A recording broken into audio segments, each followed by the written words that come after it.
Hey guys, Jules Christine here. I just wanted to come to you today with the topic of how to transition kids to a plant-based whole foods diet, or at least get them going in that direction. So many of the processed stuff that is marketed toward children not only are super harmful because they have chemicals and additives like high fructose corn syrup and addictive, caffeine, but they also alter behavior and emotional state of children. So if you take a kid who eats Trix and Pop-Tarts and Doritos and nachos and hot dogs and all those different things that are processed foods, and you convert them to a whole foods or predominantly whole foods diet, you will see an immediate change in their behavior, their attention span, their overall ability to cope with their emotions. I actually was a teacher for several years, and after lunch I could always tell which children actually had food to fuel them and were energized, or those ones that had fake food or non-food, which is the processed food.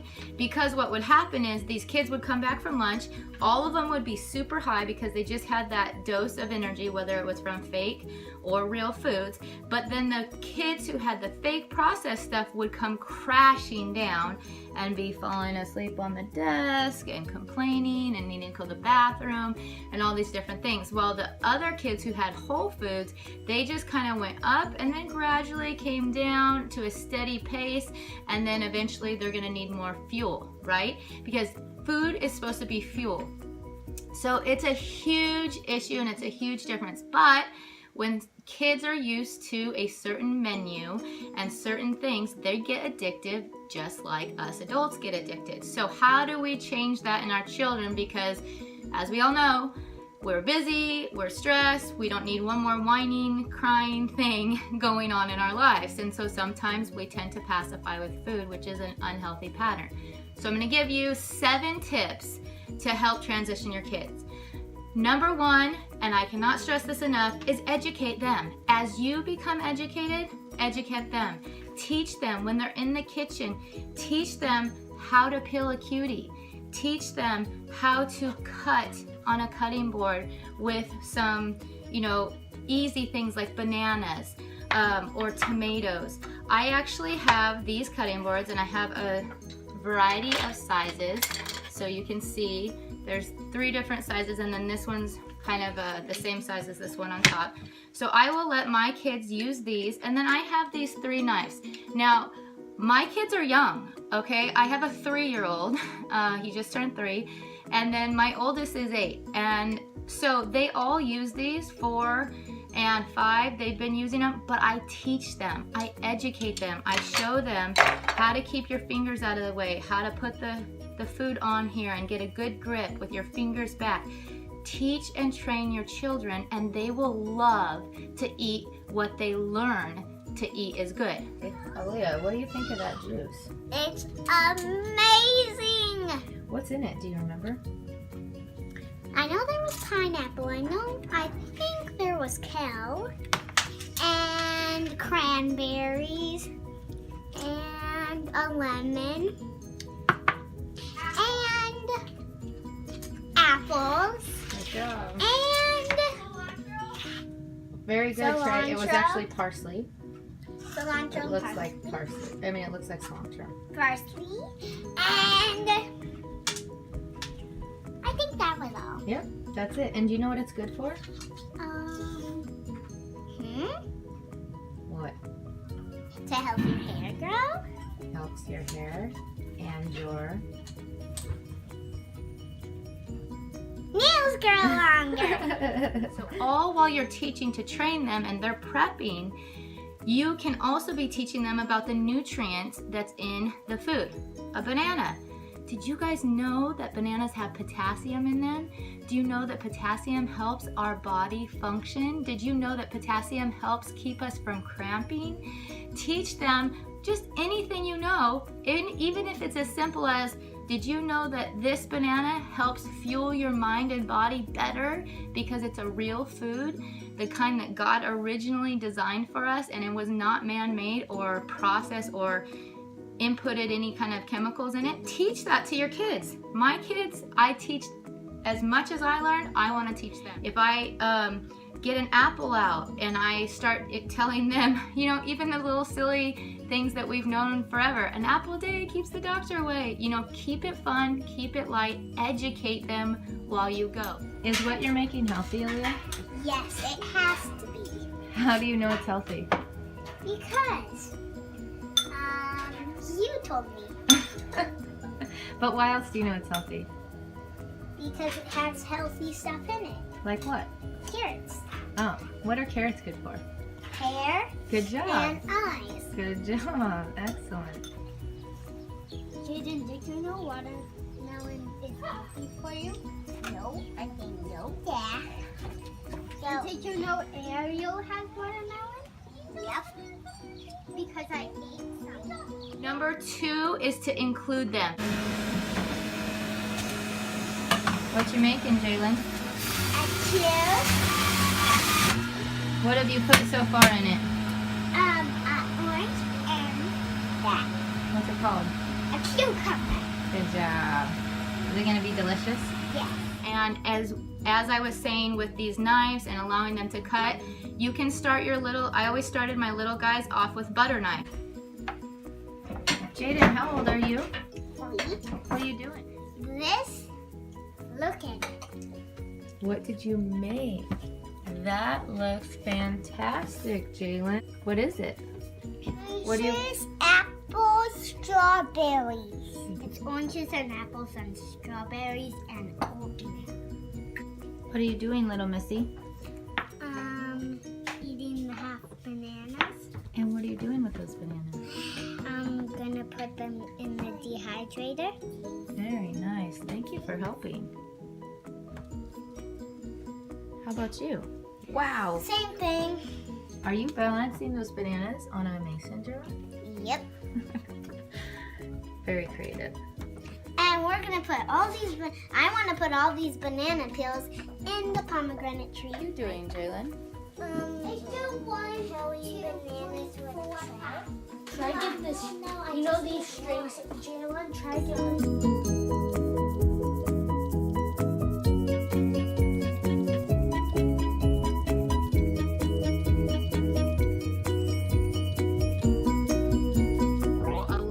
Them to get the technique down. They're involved, and then they take ownership of it, and then they're excited about it. So as you can see, these knives are kind of fun. They're colorful. They actually have fruit on them. So this one has apples on it. This one has tomatoes on it. And this one has oranges on it. So it's just fun for the kids. So include them.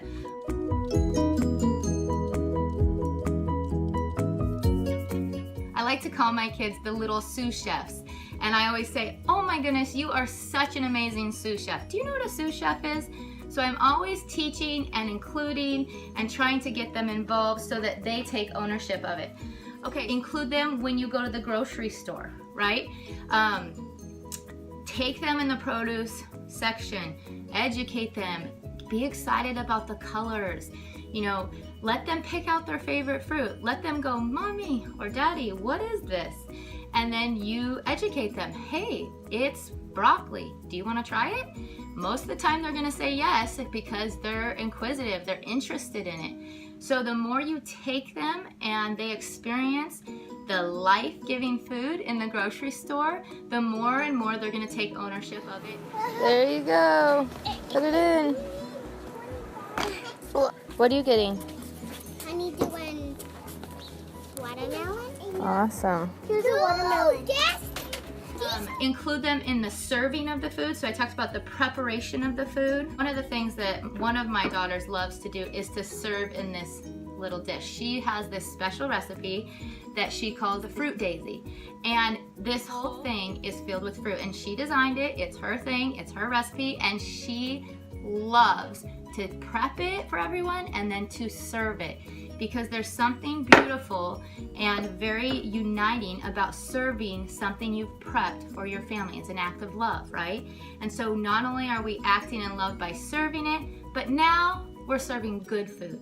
We're serving food that fuels and nourishes our body. So we're expressing that love in an even deeper way. Tell me what we are having for dinner, what you've made. Now, Jaden? Hey guys. Bananas. Okay, go ahead, Jaden. And that and salad. Raisins, and salad. A daisy and a salad. A fruit daisy. I made this fruit daisy. Okay, tell us about the fruit daisy, Olivia. It's made out of bananas and raisins. Okay. Also, let them serve in the cleanup. Include them. Teach them how important it is to all participate. We're a family. We cook together. We prep together. We love together. We eat together. And we clean up together because that's just part of life and we have to take responsibility. And make it fun. Do the cleanup song. Make up a cleanup song. Put some music on and clean up. One more. That's probably... Well, that's probably good. All right, that's good, Jada. Bring it over. No, I could carry one more. Wow, little helper. Did you bring me all the good veggies? Nice work. Thank you so much. Thank you. Very nice job. The third thing is to, in the transition, give them two choices. So if you prepare a meal that's whole foods, talking about sweet potatoes, baked potatoes, squash, rice, quinoa, fruits and veggies, unlimited, okay? Those are whole foods. When you transition your children to more whole foods, give them two choices at the meal at first, if you choose. Okay, and I'll give you the second option here. But the first is to give them two options. So if I prep a meal and it's rice with some black beans and then we're throwing a bunch of veggies on top of it and they don't love all the veggies that I've put on or they don't even want to try the dish, my rule is, guys, we experience life, we try new things all the time. So you're gonna try it, and if you don't like it, you can have option B, which usually for me is always fruit. And I am a stickler, and this is the second option. Once they get past that transitional stage, which is about 14 to 21 days, then the only other option is fruit. Or you can wait till your next meal. And that may sound harsh, but if that's the only thing offered, they will learn to take it and they will learn to love it. But because they have a pattern of and a taste for these high fat, high salt, foods, high sugar foods, processed sugar, that combination is like the deadly three, right? That's what keeps people so addicted to food, is sugar, salt, and fat. And so if we remove those products, it's going to take time for them to detox and to allow their taste buds to change.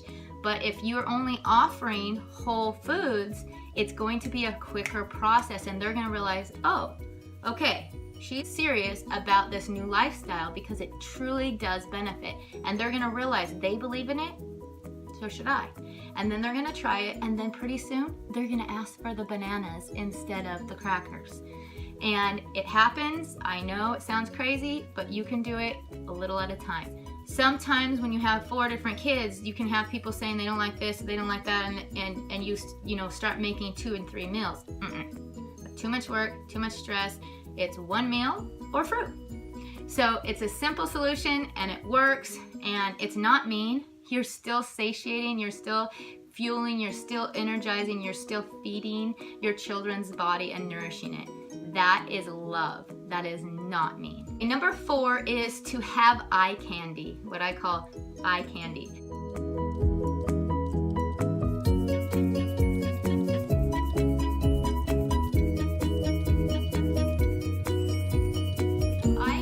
Out. You have bowls of fruit around your house. So behind me I have baskets that I always have melons and citrus in. I'll have right here on my table, normally I have a big bowl of fruit, and that is always free for the taking. Anybody in the house can access the fruit on the table or in the baskets whenever they want, whenever they're hungry. My rule in my house is they have to eat it at the table or outside. But that's just a little thing that I do.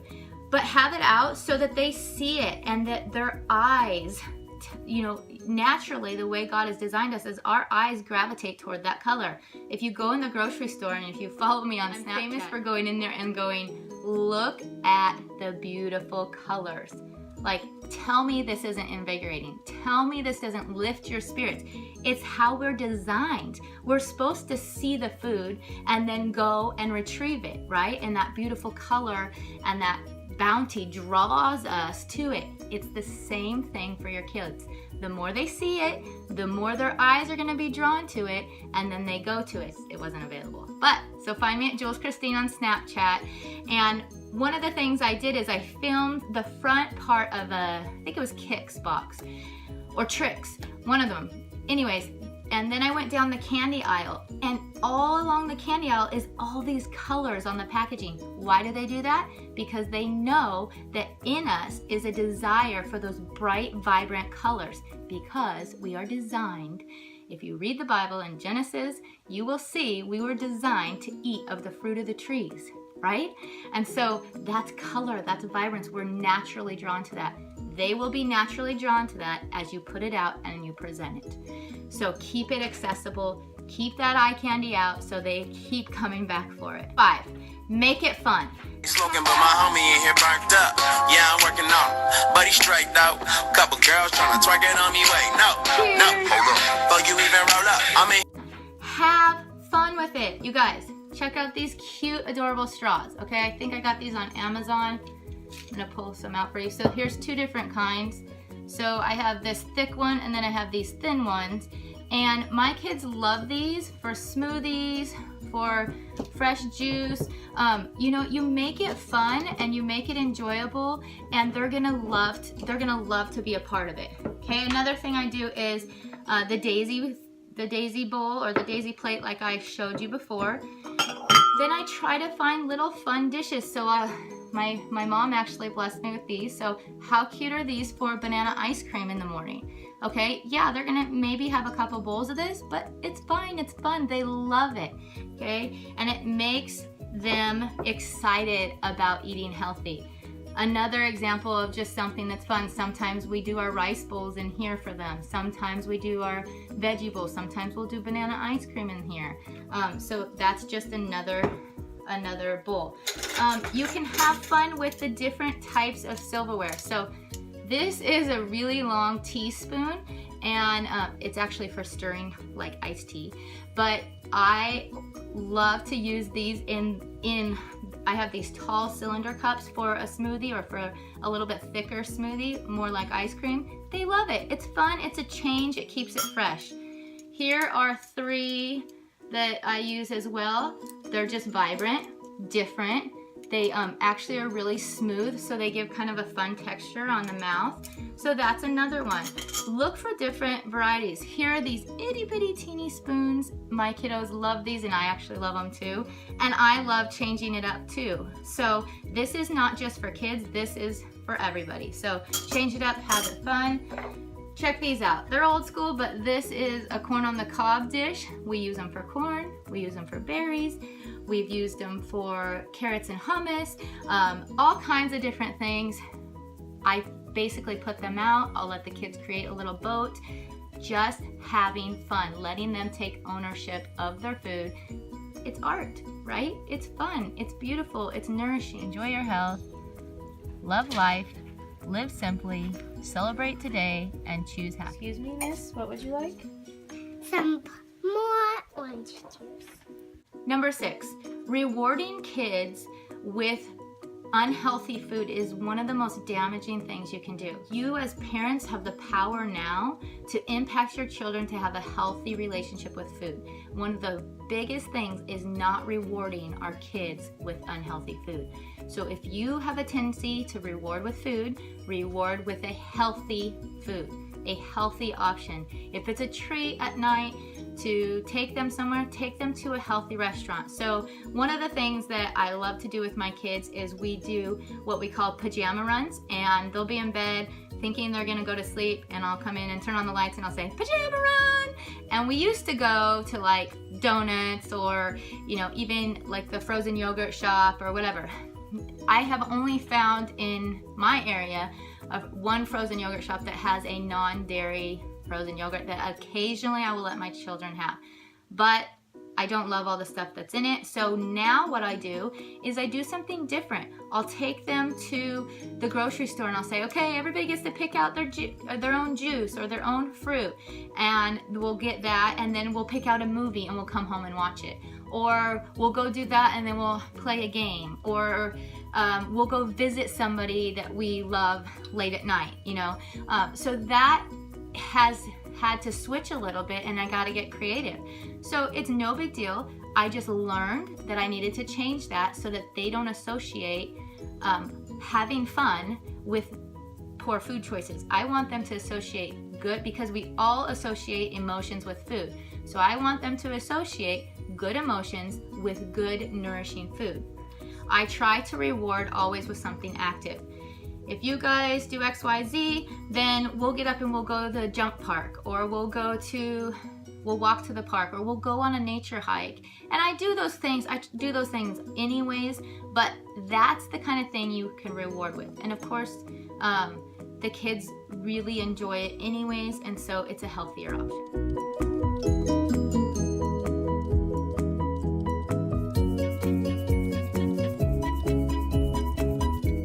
One is number 7, and this is probably one of the most important ones, okay? Number 7 is be their example. They are gonna do what you do. They're gonna be excited about what you're excited about. Teacher, you're my closest friend. Lack of sleep is what I do. Starbucks, so rescue me again. Work more work. I see you step into loving it, owning it, making the decisions that aren't always convenient but are healthier, then they are going to realize how important it is, that it's possible, and that it's worth it. You doing, they will do. Be the example. And remember, top 7 is educate them is number 1. Number 2 is include them in the process. Number 3 is give them 2 options while they're transitioning, and always fall back on fruit. Number 4 is put that eye candy out. Make it accessible, make it available to them. Number 5 is have fun with it. Get something fun and fancy or cheesy or special to make it meaningful and fun. And number 6 is to reward with healthy options. And number 7 is to be that example of love and of health and of light to them. They will follow you. They're our next generation. It's worth the investment. It's worth taking the time to make the small changes that will impact them, their children, and the generations after. You investing in your children now is going to impact way into the future. So remember, you are valued and so are they. So live happy, healthy, and free.